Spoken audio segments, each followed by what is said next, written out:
All right, we are back with another Pick'em video. It is Saturday, February 21st in the NBA. We got a 6-game slate to talk about in this one. I'm going to talk about my recap of yesterday's video picks first. Then I'm going to go into my official video picks for today. Then we'll talk about the full slate breakdown if you want to stay tuned for that, where I give you guys projected minutes, injury news, rotations, and kind of my leans if you want to stay tuned for that. So if that sounds cool, go ahead and leave the video a like, comment something down below, subscribe if you are new. And we have had a couple new subscribers, so welcome to you guys. And let's have another good day like we did yesterday. So let's hop into that recap. And here it is, 3-1 on the video picks yesterday. We had some really good reads overall as well. One really bad read too. But Derek Queen over his points and rebounds, 20.5. He had 18 points alone, chipped in with 9 boards. He dominated that line, which was good to see. Kyle Filipowski was our one loss yesterday. I think the Grizzlies just played well enough that Filipowski couldn't even get the rebound opportunities. Only ended with 6 rebounds, and that was not a good read. It's one of those you see and it makes a lot of sense,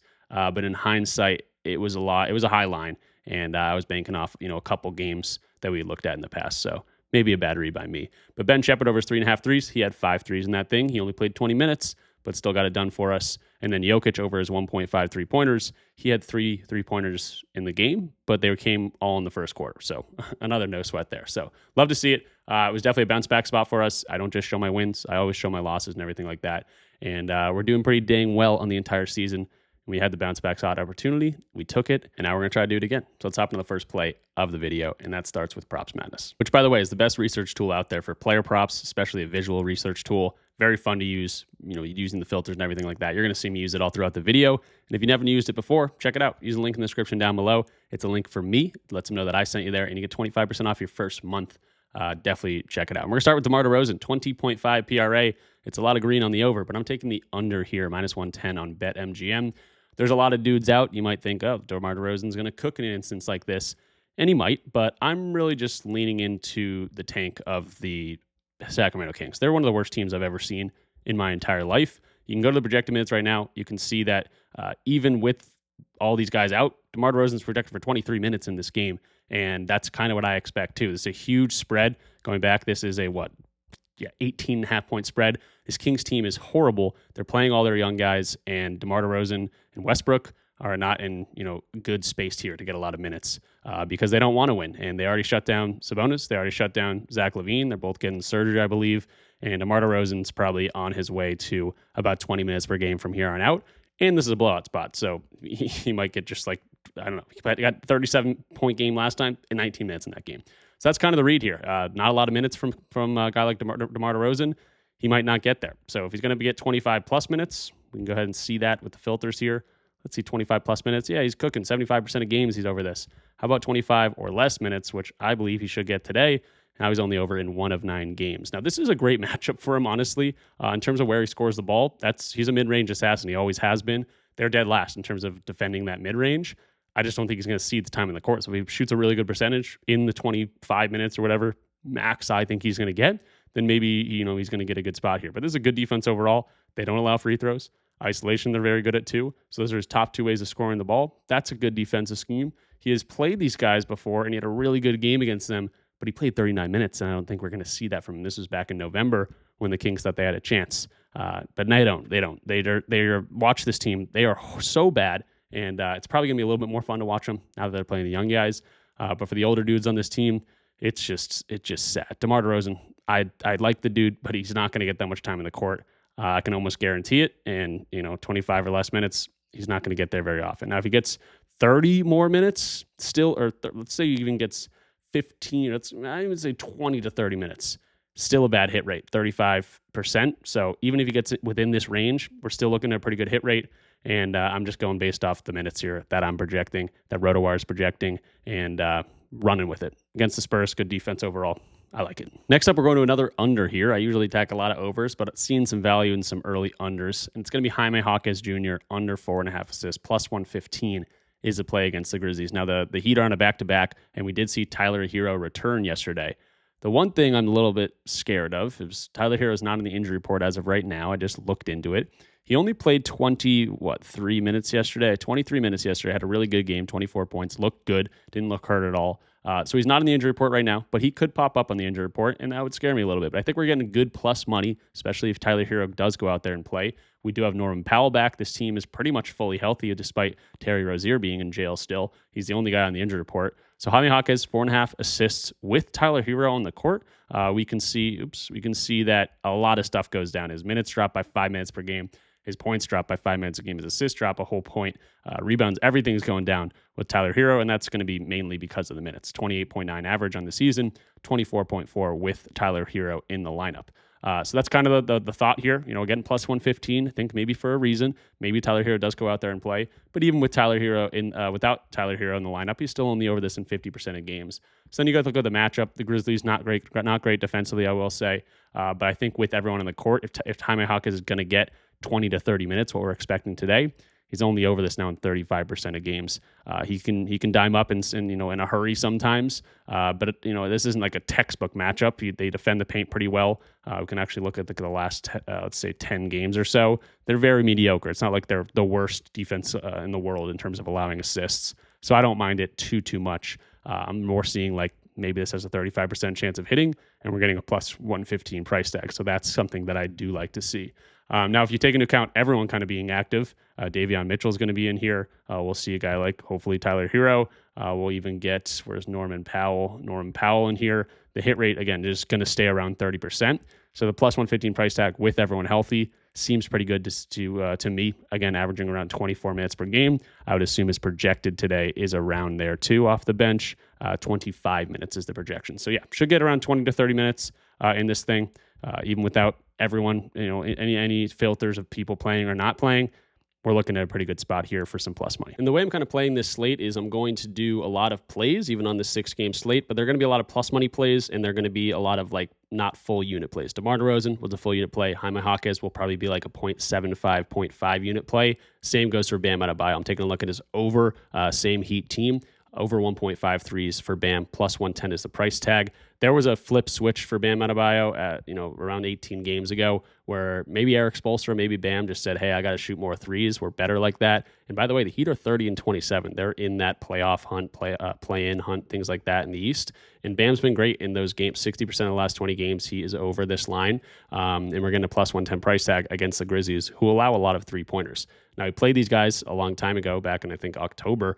He knocked down a lot of threes against these guys, and this was before he flipped the switch to start shooting a whole bunch of threes. He shot 8 of them, knocked down 4 of them, and he's got a pretty good matchup to do some damage in terms of scoring. Within 10 feet, they rank 29th. Within the paint, they rank 25th. Their defense has not been amazing since they made all those trades too, and they, again, allow a lot of three-pointers. So I think Bam could get 5 to 7 to 8 three-pointers again against this team. And even last game, he shot 4 threes, had 1, but that was a 31-point victory. The game before that against the Pelicans, shot 9 threes. Against the Jazz, shot 5. 6 threes here against the Wizards. 6 threes here against the Celtics. So the shots have been going up. He's not shooting a ridiculous percentage. He hasn't had one of those big games, but I think we could see something like that for Bam Adebayo here. And again, I talked about Jaime Jaquez and taking a look at his under with Bam Adebayo or with Tyler Hero, projected to play as of right now. If Tyler Hero does pop on the injury report and doesn't play, this is going to help the Bam line, hurt the Jaime Jaquez line. So it's kind of even each other out. I think they both could hit. It makes a whole lot of sense for me to Bam, continue to shoot the threes and hopefully knock them down against the Grizzlies here. Moving to the next play, it's going to be another plus money assists line on the under. Plus 120 for Jalen Suggs, under 5.5 assists. He's been cooking lately. He does land on 6 a lot, so I think this hit rate looks a lot better just because he's kind of creeping over this line in a lot of these games. And he has some big games, I will say. But coming off a 3-assist game, 20 minutes he played in that thing, 4 potential assists. He's questionable for this one, again, so I don't want to spend too much time on it. But Franz Wagner's not in the lineup. Without Franz Wagner, he's over this in 61% of games.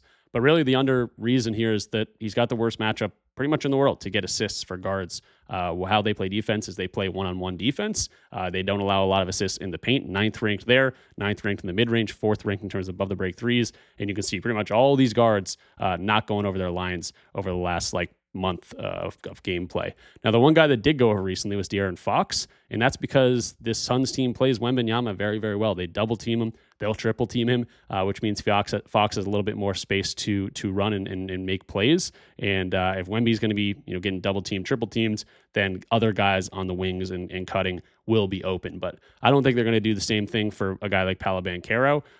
It's just a very good defense overall. And when Wemby's not involved, they lock it down. They're playing one-on-one defense, and I think they got the committee to slow down a guy like Paolo without having to double or triple team him, which means that man-to-man defensive scheme should stay true, and it should be tough for Suggs or guards in general to get assists against this team. So I'm liking the spot. Suggs might not even play. This is going to be another one that's going to be a 0.75, 0.5 type of unit play. You'll see that in the recap breakdown when I go to it, exactly what my unit stakes are for these plays. But again, we're chasing some plus money on this weirder slate, I will say, in a weird spot in the NBA season. I think that's a pretty good way to go, especially for today. Moving to the next play, it's going to be some more plus money. 6.5 rebounds on the over for Thompson. He's can do this in any given day against any given matchup. Doesn't matter if it's hard or good. Rebounds allowed, challenging matchups. He's still over this in 57% of games. But the last 20 games, he's over this in 70%. Without Steven Adams, he's over in 65%. He gets the New York Knicks, who do not allow a whole lot of rebounds, I will say, but similar players in his spot. His brother didn't get there, but Luka had 15 boards against these guys. Scotty Barnes had 10 boards against these guys. He's a point forward on this team. And if this was a center, I probably wouldn't go to it. They got Mitchell Robinson down there. The Knicks do. They have Karl-Anthony Towns down there, both really good rebounders. But I think those guys are going to be, putting bodies on the bigs on this team, whether that's Jabari Smith Jr., whether that's Sengun is what I mean to say, whether that's Sengun, Jabari Smith Jr., even like a guy like Kevin Durant. So I think Thompson could be able to go in there and grab some of those rebounds while the bigger guys are kind of in box out mode, which Mitchell Robinson and Towns do very, very well. So I like Thompson to grab some of those opportunities. Again, Luka 15, Scotty Barnes 10. Thompson, again, is probably the best comp to a guy like Thompson. They're literally the exact same person. But 31 minutes, 24 minutes, had 8 and 12 rebound chances, just didn't really convert. And he got close to his lines, at least in one of those games. So Thompson, good hit rate, 65% for plus money. I'll take my chances here. They have not played yet this season, but we know Thompson grabbed rebounds in a hurry. Just had 7 against the Charlotte Hornets, and he converts at a pretty good clip too. One of those guys that doesn't need like 15 rebounds chances to get that 7 rebound mark. He can kind of convert it like a 60% mark. So I hope the big guys are battling down low, Sengun with Towns and Mitchell Robinson, getting those box outs so some of these other dudes can come in there and grab some boards. And I think Thompson for plus money looks pretty good. And this doesn't mean much, but I might as well point it out. Last year when he did play these guys, he had 9 and 11 rebounds. So that kind of goes hand in hand with the big guys going at it against each other, boxing each other out, whatever it might be, and Thompson being able to grab some weak siders. Jumping to the next play, I'm looking at Jaylen Green to score some points. 17.5 points is the line, minus 105 is the price. Now, the hit rate's not going to look great on this. We've seen some big explosions from Jaylen Green, and he keeps getting hurt, but he stayed healthy the last, one game? I guess the last couple games before the break, too. But 26 minutes in the last game. The minutes are just creeping up, which we like to see. And Jaylen Green is going to be an absolute shot chucker. He's going to be shooting as many shots as I think as he wants. 23 shots in that last game, even 14 shots in the game. He only played 20 minutes. And then back in the first game of the season, when he came off that huge break, November 6th, he came in and shot 20 times and had 29 points against the Clippers. Now, the matchup here for him, I think, is perfect. Pick and roll ball handling, they allow a whole bunch. They do not allow a bunch of catch and shoot. They do not allow spot up opportunities. So guys that are high usage players and that are going to be shooting as many times as they can are going to have big games against this Magic defense. And we've seen that a lot, especially recently. Cam Thomas against this team, 34 points just the other day. A couple weeks ago, Donovan Mitchell had 45 against them, and then Donovan Mitchell also had 35 points against them, 36 points against them a couple games before that. So we've seen some big scoring performances from some of these guys. If you just look positionally, you're going to see hit or miss, but I'm looking at these high volume, high usage guys, and those are the dudes that are balling out against this team. So catch and shoot, difficult for this one, which means maybe spot up shooters struggle a little bit, but these high volume pick and roll guys like a Jaylen Green should be able to cook. I just hope he gets the time in the court, doesn't get hurt, and I like to see that the minutes upticked here. And a couple of these games, he didn't play many minutes at all. He got hurt in two of these games, 7 and 4 minutes. So the hit rate doesn't look amazing, but if he can get more than 20 minutes or something, that's where we're looking pretty good. The only 2 games he played more than 20 minutes, he's had these big explosions. So I don't know, give him 20 plus minutes, and you get rid of those games he's not playing really much at all and getting hurt. Now it looks pretty dang good. And if he can get that 21 minute mark, that magic number, over 20 minutes, he's been cooking. It's a 2-game sample size. I'm pretty much joking here. But he's looking good, I like to see. And if we go over to the projected minutes for Jaylen Green today, he is projected for 27 minutes. So I'm liking to see the uptick in minutes. Hopefully he puts the ball in the basket, and we know the shots will be there. So if you made it this far in the video, go ahead and leave the video a like, comment something down below. It does tell YouTube to push this video out a little bit more. The likes give us good luck. The comments are awesome to read. I love reading all of them. I respond to most all of them. And of course, if you're new, subscribe, especially if you made it this far into the video. I think you'll like what we do around here. But a few shout outs here. Underdog Fantasy just changed the game. If you're in one of those states that doesn't allow sports betting or whatever it might be, even if you are in a state that allows sports betting like I am, I love using Underdog already, but they literally just changed the game yesterday. Typically on these DFS platforms, they're fixed payout systems. So you don't see, oh, this is a play for minus 120 or whatever it might be. They hide that, but you can find out what they're giving you using math. And typically a 5-man or 6-man play on Underdog is the most optimal slip, but that's not for everyone just because you got to hit a 5-man or a 6-man. That's hard to hit. But now with their new payout system, they just boosted two mans to 3.5x as opposed to 3x, and they boosted 3 mans to 6.5x as opposed to 6x, which is better than any other platform out there. And when you do the math behind it, like I did yesterday, 2 mans are now the most optimal slip type on Underdog. So you can do these parlays and you don't have to worry about doing 5 and 6 mans if you're doing it based on math, because 2 mans are literally the most optimal now. Minus 114 per leg odds. You can very commonly find minus 130 plays on Underdog. So that's a huge edge for you. And 3-man power plays are really good too, minus 115. So this is like the best types of slips. These are the slips that you should avoid. And Underdog Fantasy, literally one of my favorite apps out there. I think it's the most profitable app I've ever been on, honestly. And they are awesome. So if you use my code RichPicks, you play 5, get 75. So it's a great opportunity there for you guys. But also you can take advantage of these new payout systems, which are amazing. I've got a slip for you guys just because I made one. Might as well give it out.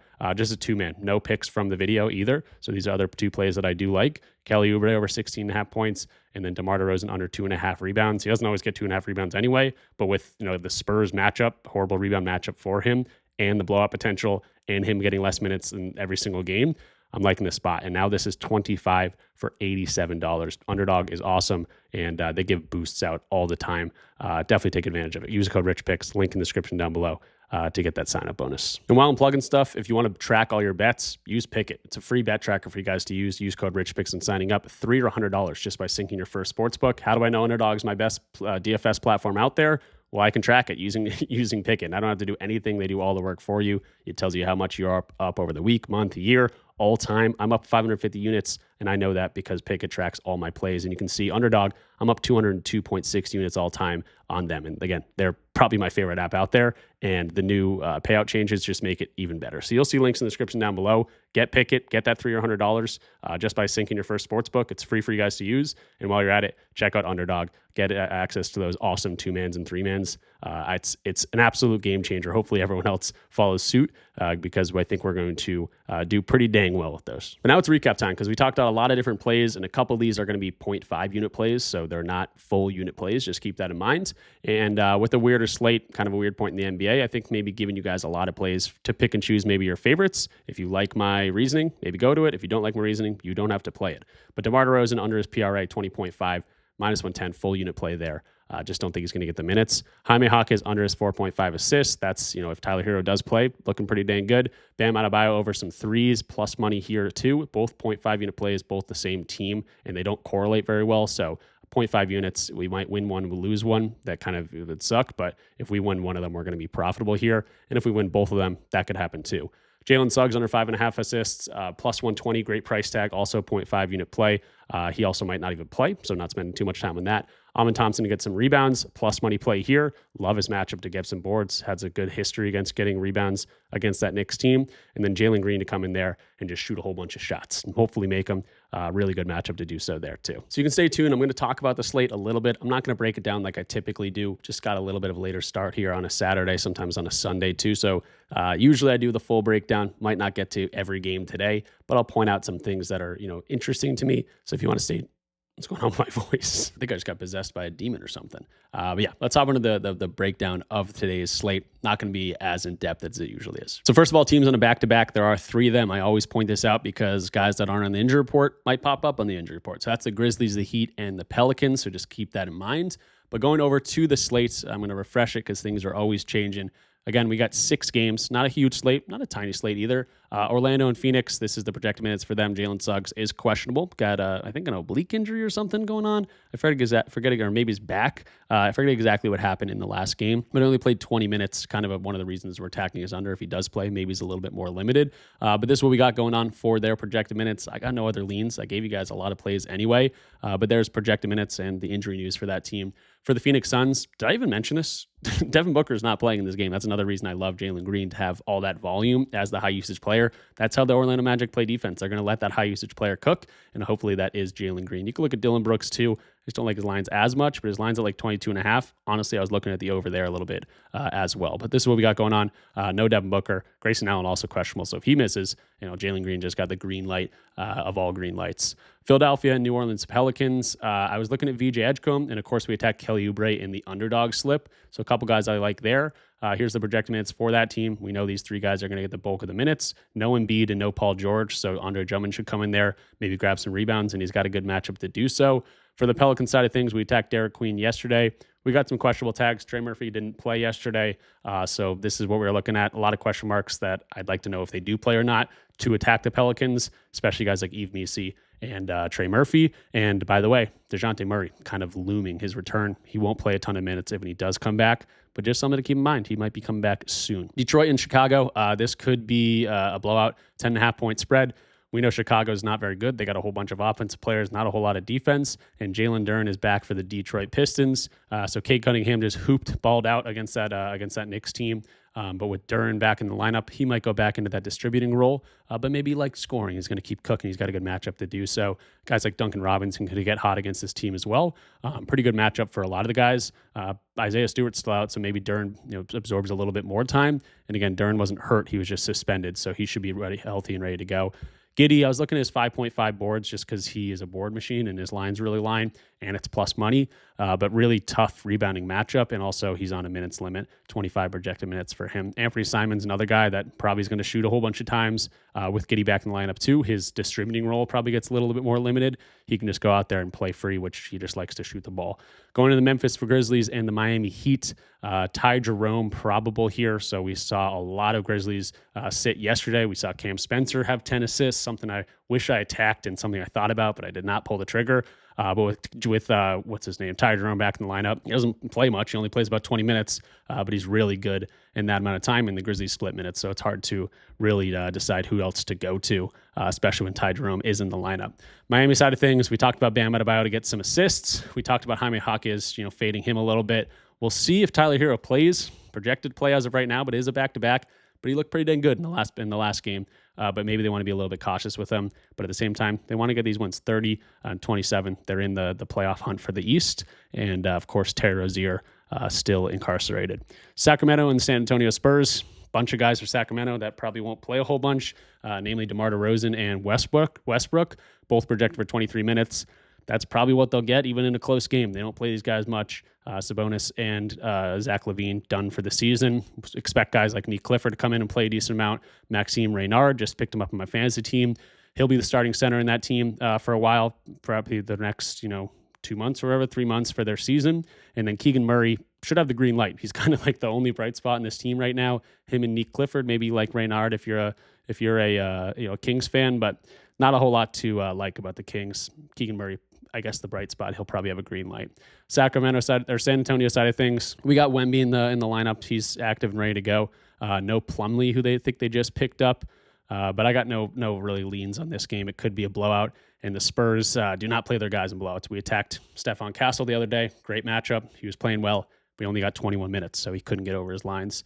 And then we got the Houston Rockets and the New York Knicks. Game of the night, maybe 3.5 point spread. Miles McBride, Deuce McBride still out for this team. Fred VanVleet and Steven Adams still out for the Houston Rockets. And we attacked Thompson to get some rebounds. I think pretty much everyone except for Sengun to get rebounds is a good matchup here. Even guys like Kevin Durant and Jabari Smith Jr., they could get those weak siders too. But Sengun's going to have his work cut out for him, boxing out Karl-Anthony Towns, boxing out Mitchell Robinson. And I think those weak side layups will come for us. And then projected minutes for the Knicks. my voice is going crazy there. Projected minutes for the Knicks, Jalen Brunson should get the time in the court. He's healthy and ready to go, and they're pretty much fully active here. I think Josh Hart could have a big game against this Houston Rockets team too. Look for him to knock down some threes, just because they'll probably leave him open, and he does pretty dang good in these instances. So I end up going over every game. Thought I wasn't gonna, but I kind of just hit a groove, and that's what we got. Bunch of leans in there, a bunch of things to talk about, and a bunch of things to consider for the entire slate. Again, not the best slate in the world, but there's definitely some looks. So that'll do it for me in this one. Smash the like button if you made it this far. Give us some good luck. Comment something down below. I like reading all your comments. I respond to most of your questions as well. And if you want access to all my plays, there's a link in the down below for my Discord community. That's where you get access to every single play that I give out, every single slip that I give out. And it's only $10 a month for your first month, because I'm giving everyone 50% off their first month. Check out Underdog. $5, play $5, get $75, but also take advantage of the 2 and 3 mans being optimal now. Absolutely game changer for DFS. And of course, check out Pickett if you want access to a free bet tracker that just sees, are you winning, are you losing? Do you need to change things up, or you got a pretty good recipe for what's going on? So that will do it. I will see you guys in the next one. Good luck with all your plays. Peace out.